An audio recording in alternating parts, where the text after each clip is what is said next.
यूं तो बनारस घाट अपनी खूबसूरती के लिए बहुत प्रचलित है, पर घाट के किनारे कई राज लिए बैठे हैं। ये कहानी शुरू होती है बनारस के घाट के पास बने ममता निवास से, जहाँ प्रिया लाल जोड़े में ममता के घर उसकी बहू बनकर आती है। आओ आओ बहू, घर को अपने पैरों से पवित्र करो। ममता घर की दहलीज पार कर ही रही होती है कि अचानक एक बहुत गंदी सी बास पूरे घर में फैल जाती है।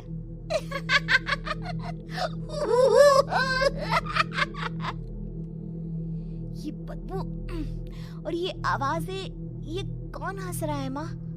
अब ये पड़ोसी ना हमारे थोड़े अलग से है। कहाँ हम शाकाहारी और ये मांस मच्छी खाने वाले। छोड़, तू ध्यान मत दे और गृह प्रवेश कर।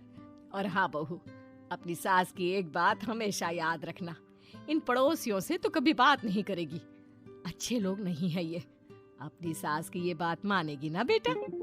हाँ माँ, जो आपकी मर्जी, मैं उनसे बात नहीं करूंगी। अगले दिन प्रिया अपनी पहली रसोई बनाने रसोई घर में जाती है। ये छोकी बात तो नाक में जा रही है। एक काम करती हूँ, खिड़की खोल देती हूँ। प्रिया खिड़की खोलने जाती है। इतने जाले, लगता है इस खिड़की को कभी खोला ही नहीं गया। पर ऐसा क्यों? ओह, नॉन वेज की स्मेल आती होगी ना। 2 मिनट के लिए खोल लेती हूँ, फिर बंद कर दूंगी। प्रिया खिड़की खोलती है। खिड़की खोलते ही उसकी नजर सामने वाले घर की खिड़की पर पड़ती है, जहाँ एक लड़की खड़ी होती है। हाथों में मेहंदी, लाल रंग की साड़ी, बिल्कुल सजी धजी, मानो प्रिया की तरह ही वो भी नई नवेली बहू हो। वो प्रिया को देखकर मुस्कुराती है। हे भगवान, माँ ने तो इनसे बात करने को मना किया था। प्रिया फौरन ही खिड़की बंद कर देती है और तवे पर चढ़े रोटी की ओर देखने लगती है, पर वहाँ रोटी न होकर मछली पड़ी होती है। ये क्या? पहली ही रसोई में इतनी बड़ी गलती! हे भगवान, अब मैं क्या करूं? प्रिया बहुत डर जाती है और फौरन रसोई की सफाई करने और फिर सभी के लिए खाना बनाने लग जाती है। जब वो सबको खाना परोसती है, सब तो ठीक है, मैं बेकार में चिंता कर रही थी। हे भगवान, ऐसे ही बस अपनी कृपा बनाए रखना। रात के वक्त जब सब सो रहे होते हैं, तब प्रिया को पायल की आवाज सुनाई देती है, जिससे उसकी आंख खुल जाती है। ये पायल की आवाज कहाँ से आ रही है? प्रिया उठकर उस आवाज के पीछे छत की सीढ़ियों तक जाती है। तभी उसे बच्चे के रोने की आवाज आती है। प्रिया छत पर जाती है तो क्या देखती है? वही लाल साड़ी वाली लड़की अपनी गोद में एक नवजात बच्चे को घुमा घुमा कर सुला रही है। तभी प्रिया की नजर उसके पेट पर पड़ती है। ओह गॉड, ये तो प्रेग्नेंट भी है। सुनिए, बच्चा सो नहीं रहा है क्या? मैं कुछ मदद करूं? नहीं नहीं, आपके घर वालों को अच्छा नहीं लगेगा, मैं संभाल लूंगी। स्नेहा की गोद से बच्चा हाथ मारकर प्रिया की गोद में आने को छटपटाने लगता है। दोनों घर अगल बगल में बने होने के कारण प्रिया उस बच्चे को गोद में ले लेती है। प्रिया के पास आते ही वो सो जाता है। बच्चे का वो स्पर्श रात भर प्रिया भूल नहीं पाती और अगली सुबह वो छत पर कपड़े सुखा रही होती है।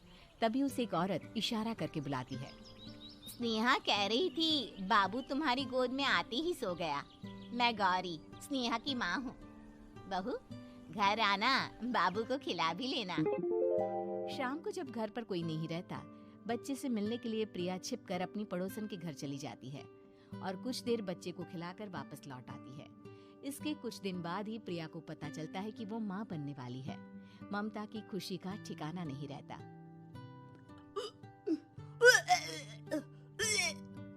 माँ जी, पता नहीं क्यों उल्टी आ रही है। प्रिया भागती हुई वॉशरूम में जाती है तो हरे और लाल रंग की उल्टी करती है। उस उल्टी में से कीड़े निकलते हैं। ये क्या? खून और ये कीड़े! माँ! माँ! प्रिया की आवाज सुनकर ममता दौड़ कर आती है, पर बेसिन में कुछ नहीं होता। प्रिया हक्की बक्की रह जाती है। ये सब क्या हो रहा है?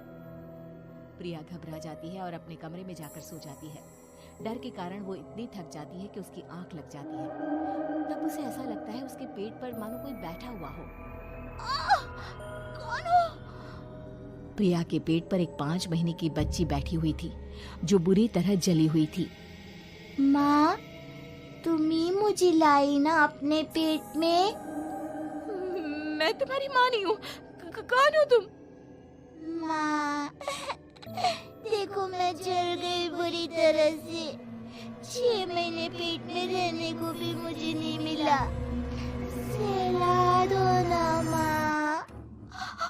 बचाओ, बचाओ, माँ। ममता दौड़कर कमरे में आती है। प्रिया की बातें सुनकर वो सब समझ जाती है। तू कहीं बगल वाले घर में तो नहीं जाकर आई ना बहू? मुझे माफ कर दो, मैं गई थी माँ। उस घर में सब मरे हुए हैं बहू।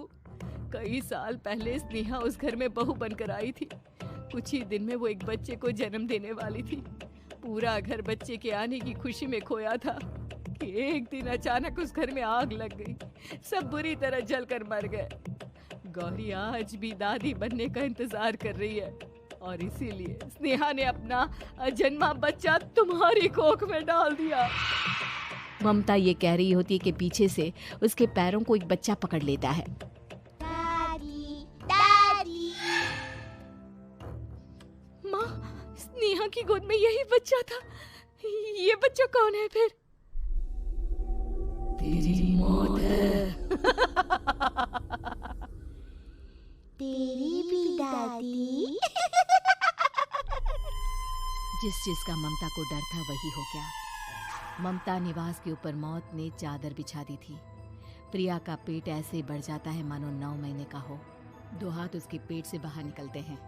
बहू, संतोष को फोन कर, किसी पंडित जी को बुला बहू। प्रिया का पति भागता हुआ घर आता है। ये तो होना ही था माँ। तेरा पाप तेरे सामने आ गया तो तू सह नहीं पा रही है। स्नेहा घर में आग लगी नहीं थी, माँ ने लगाई थी, प्रॉपर्टी की लालच में। और वो बच्चा मेरी पहली पत्नी का बच्चा है, मेरा बेटा, जो कि उस आग की चपेट का शिकार हो गया था। मैंने तुमसे ये सब माँ के कहने पर छुपाया था। मुझे माफ कर दो प्रिया। तुम अगर चाहो तो यहाँ से जा सकती हो। मैं तुम्हें किसी भी बंधन में रखना नहीं चाहती। मेरी शादी हुई है आपसे, मैं आपको छोड़ नहीं सकती, पर उससे पहले हमें स्नेहा, उसकी माँ और बच्चे की आत्मा की शांति करवानी होगी। संतोष और ममता गौरी के घर जाते हैं। अंदर सब कुछ जला हुआ होता है। जमीन पर जली हुई लाशें बिखरी हुई थी। ममता रो रो कर अपने करने की माफी गौरी से मांगती है। प्रिया स्नेहा के घर वालों का अंतिम संस्कार करवा देती है और ममता निवास फिर से आत्माओं के साए से मुक्त हो जाती है।